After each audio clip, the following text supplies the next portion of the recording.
We want to talk a little bit about the Advertising ID Consortium.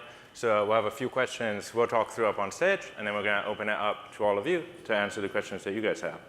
So to start, Patrick, it's been about 10 months since we announced in London the foundation of the Advertising ID Consortium. Can you tell us a little bit about why you helped found it and kind of what the goals of the consortium are? Yeah, absolutely. Excuse me. The consortium that a number of companies have gotten together to work on is really focused at trying to solve two major problems that sort of exist in the open web and specifically kind of the programmatic ecosystem. The first is that all of the different ad tech platforms have their own user ID, right? So you've all got cookies. Index Exchange maps their cookies to AppNexus. We map our cookies to someone else, and data providers, and DSPs and SSPs, and there's all these different IDs floating around. Every time we try to match users or sync those, we end up losing some amount of fidelity in that, right? So there can be a 30% user loss or a 40% user loss in between platforms. It also requires publishers to put a lot of user syncing pixels on their web pages, which slows down page loads, especially on mobile devices. So that's kind of just like some of the cruft in the ad tech ecosystem that we'd like to clean up and be able to make better, increase monetization all throughout the process, make frequency capping better, attribution, all those types of things by not having that user loss. The second big problem that we're trying to solve is really kind of CRM based budgets, right? Facebook has a custom audiences product. Google has a product, I think, called Audience Match. Facebook and Google have these very big, identity assets because we all log in to Google or Facebook that they can then take marketer budgets and target actual customers, actual individuals. This isn't really possible to do at scale on the open internet due to this fragmented ecosystem, not really a shared identity. And so really all of the publishers, all of the ad tech platforms are not getting the monetization, and the marketers are forced to kind of only buy or find those users on Google or Facebook. Nothing against those companies, but we'd love to see that money and that opportunity also happen on the rest of the open internet. Great. I know the idea of getting from 300 or more cookie domains down to just a few it's resonated with the industry. I think there's widespread support for that. One of the main concerns with the consortium that I think we've heard time and time again in meetings is the AppNexus domain. The consortium relies on the AppNexus domain as the open ad ID. Mike, maybe you can talk a little bit about how we're addressing that and how we keep the consortium neutral and why a platform who's maybe competitive with those of us here on stage should still want to work with the consortium. Yeah, it's a question that's come up a few different times, and I think there's a few elements to it. So the first is, the issue that Pat outlined in terms of what we're facing as an industry outside of the walled gardens. I think part of the consortium, the driver behind all of us coming together in consortium is that there's a problem/opportunity that's bigger than any of one particular platform can directly address. This really is, in many ways, a watershed sort of level of partnership across companies within our space that required, a somewhat higher level of partnership than historically you would have seen. So that's the first piece, is that some companies are more comfortable with that than others. And then the second thing that I think the consortium really did is, both from a technical perspective as well as a policy-based perspective, we really focused to say, okay, if we're using the AppNexus domain as sort of a primary domain by which we can expose the LiveRamp identity link to as many downstream partners as possible, how do we make sure that is fair and equitable to everyone and it didn't create any advantage for one particular partner? And significant amount of due diligence sort of went into that, and we feel very good about that. But even that said, some folks are really sort of still can't get past the idea of relying on another potentially competitor's platform as the key cookie-based domain to build their business off of. And so what we're pleased to announce is that we'll be adding an additional domain to the official AdID Consortium offering. This will be a neutral domain. And so we hope that that basically addresses a lot of the concerns for folks. So you can then choose as a member of the consortium, do you want to participate with the AppNexus domain? Do you want to participate and key off of the adserver.org domain from the trade desk? Or potentially the third domain that will be independent from any one particular vendor in the consortium. So now platforms and publishers who join the consortium can pick any one of these 3 domains, whichever they feel most comfortable with, use that as their domain and still get all of the benefits of the consortium. That's right. We see fundamentally, like you mentioned before, there's 300 some odd different systems user syncing. And all this user syncing is like a one-to-one. It's AppNexus to Index, Index to Crux, Index to Trade Desk, Trade Desk to Crux. And we're all doing these one-to-one fires, which leads to a suboptimal experience for users, but also it leads to lost money for buyers and for publishers. So we're saying choose whichever partner that works with you best, that you have the closest relationship with. We have an independent offering. We'll have the AppNexus offering as well as the adserver.org one. And it's up to the partner to choose. Great. This is great news and should solve a lot of the neutrality concerns, hopefully. So Patrick, with this news, can you talk us through the implementation timeframe? So it's been 10 months, the announcement in May of last year that we were forming this together. What have we done in those past 10 months? Where are we today? Where are we going in the next 6 months or so? Yeah, it's been a fun ride. We first announced the consortium last May at the AppNexus Summit in London, which at that point, a lot of it was idea and really kind of a bunch of companies coming together to say they support it. Since then, we've been working on all of the legal setup of the consortium, the bylaws, the contracts.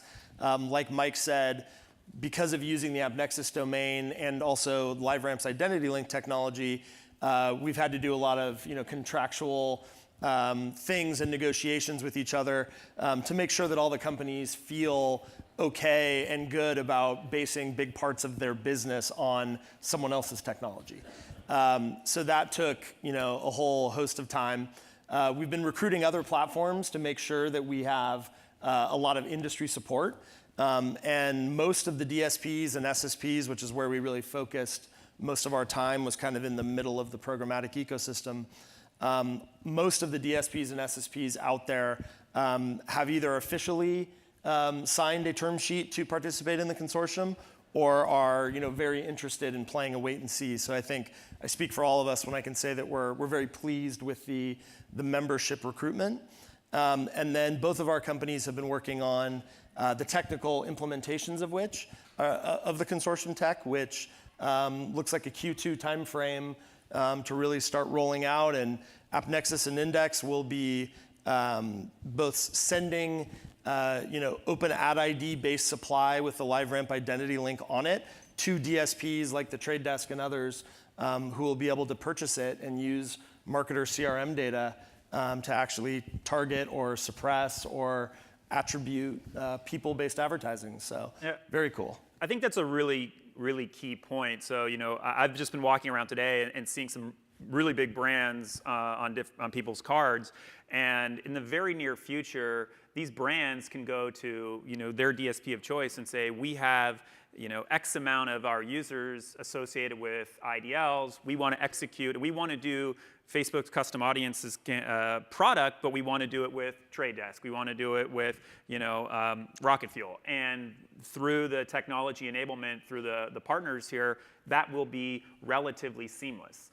So we're accelerating very quickly to a place where technology readiness will allow us to match that ad product offering in market and give brands the option of running these campaigns beyond walled gardens. So I think it's really exciting to see this go from potential idea to conceptualizing and frameworks and legal governance to partners to technical construction and then release. So we're really excited about the momentum that's been building literally sort of like week over week on this.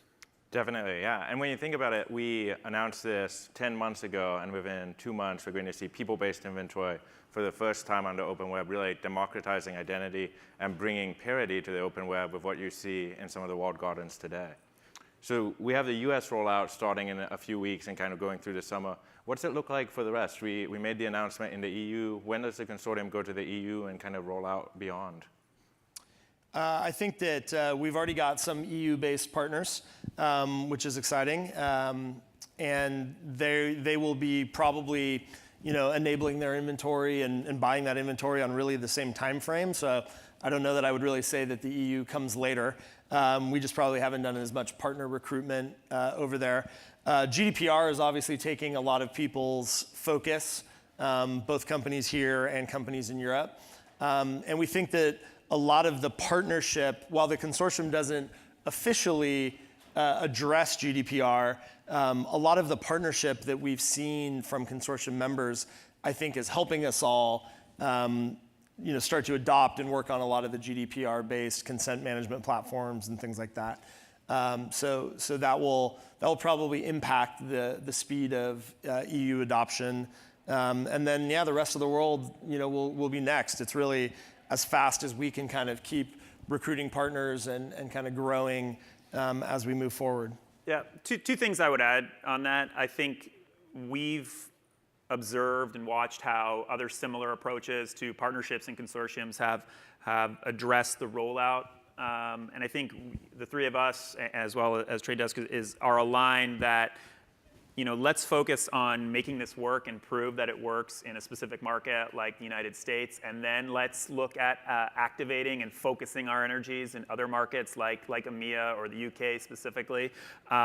So I would see us, as we get closer to spring and summer, starting to really turn over as we start to activate and move into production mode and scale mode in the United States. So that's the first piece I would mention on the geography perspective. The second piece I think is really, really important to note is that while we've had significant traction in terms of new partners joining the consortium and even more interested, whether it be brands, publishers, or ad technology vendors, and including DSPs, very specifically, if you are a DSP and you use the identity link today, you don't necessarily need to join the consortium to take advantage of it, right? So when AppNexus and Index Exchange begin adding the identity link to all of the bid requests going out to downstream DSPs, if those DSPs are customers of LiveRamp and Identity Link, and I think over 90% are, they will be able to execute that brand-based custom audience example that I used before. So if you were Visa or Starbucks, your DSP doesn't necessarily need to be a member of the consortium, although many are, for them to actually execute and run this. So the partnership piece at this point isn't really necessarily a blocker for execution. It's really now what we're focusing on is technical readiness and seeding all the bid requests with the IDL from LiveRamp. Great. No, that's incredibly exciting that we'll have gone from an idea 10 months ago to real implementation this summer and seeing it live in the bid stream. Want to open it up. We have about 6 minutes left. I know we have some questions that have come in from the audience. Feel free to ask more questions via the app. First question from the audience. Will the proposed neutral domain be included in AppNexus and the Trade Desk global sync queues? I believe it would. I think that Mike might be able to speak more to the technical aspects of it, but I believe that we'd be writing the IDs across all three domains, and people could choose to drop just one of them, and then there'd be one-to-one syncing between the three IDs. One of the goals here that I mentioned before with the user syncing, which historically has been one-to-one, what we've seen start with the consortium is this idea that I may sync with one domain, but I get multiple IDs back. And we've seen that start with adserver.org and Trade Desk and AppNexus and vice versa. And I would expect that to continue to the third domain, whereby you can choose to sync with that domain, but the payload that you get will have multiple IDs included in it. Right. Another question, has the consortium increased persistence in iOS relative to unfederated cookie domains since the rollout of ITP? So basically addressing, when we announced the consortium, we thought potentially it could be a solution to help with ITP. Now, kind of what's our position, kind of where do we stand as a consortium on that? Mike, do you want to take this one? Sure, I'll take this nice light question. No, I mean, obviously ITP and the Safari question is a huge open question for anyone who works in the identity space. And so similar to the point I mentioned before around geographic rollout,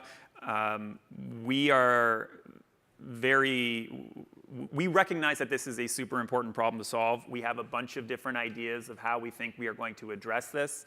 Nothing to announce at this time because we're really focused on the majority of the inventory that we can activate quite easily today with AppNexus and Index ingesting and propagating the IDL as well as the other IDs. So that's our focus for right now. But from a technology perspective, you can think of it as synonymous to the point we mentioned earlier with the geographic expansion of partnerships. So while the partnerships track expands into Europe, the technology track, once we get the base foundational integration up and running, we will be talking more about what our approach is to Safari. Nothing to announce today, but it's definitely on our radar in a major way. I think you bring up a really good point. The consortium kind of brings together this group of leading ad tech companies and MarTech companies that are able to collaborate together on these problems like GDPR and how do we address ITP in a consumer-friendly way. So I think you've got a great group together that can work together to find a way for the industry to address this problem moving forward. Yeah. I think long run, what I would love to see with the consortium is not only do we have a technology solution, but with the consortium and starting to see more members participate, like publishers as well as brands, I would love the consortium to potentially be in a position where they could be having a conversation with Apple and say like, okay, this is your current approach, but there are elements of it that doesn't make sense in that you have an identifier in the in-app space, but you have nothing in the mobile web space and it's completely hostile. So at best, it's inconsistent in terms of your implementation here. And having a body that represents multiple interests, or rather having a body that represents a specific interest across multiple companies is not something that we've been able to really have and speak with one voice to today. So that's something, in the long term, I'm hoping the consortium can play that role. Yeah, we've already seen a lot of it. We've already seen companies involved talking about GDPR, ITP, fraud, like all kinds of other issues. And not to replace the IAB because it serves some very important, very specific purposes. But there are some advantages as well to just getting a group of companies trying to solve like-minded problems together who don't necessarily have the needs for such a regimented framework. Yeah. I think that's a super important point on the IAB. In general, there is a lot of the classic the classic ad tech sort of third degree three-dimensional chess that people are always playing, and they're like, well, this company and this ID and what's going to happen here and so on and so forth. And I enjoy a good chess game now and then myself, but I think this doesn't replace any additional governing body. The IAB still has a huge role to play here. And I think broadly within the identity space, we're not talking about going from many IDs, 300 that you mentioned before, to one ID, one canonical ID. It is now the IDL. It is now the AppNexus ID. It is now the adserver.org. We're going from many to some, and we think that there's going to be somewhere between 8 to 12 that we can kind of reduce to potentially versus this universe of anywhere from 180 to 300 user IDs that are syncing on a given publisher's page, right? So I think there's lots of room for multiple parties to exist in this space to address different problems. But we definitely don't think, and we're not driving towards a reduction to one canonical user ID. Nope, absolutely. One last question. So how will pricing work? We've talked about the commercial structure a little bit, but is this open source? Is it free for anyone who participates?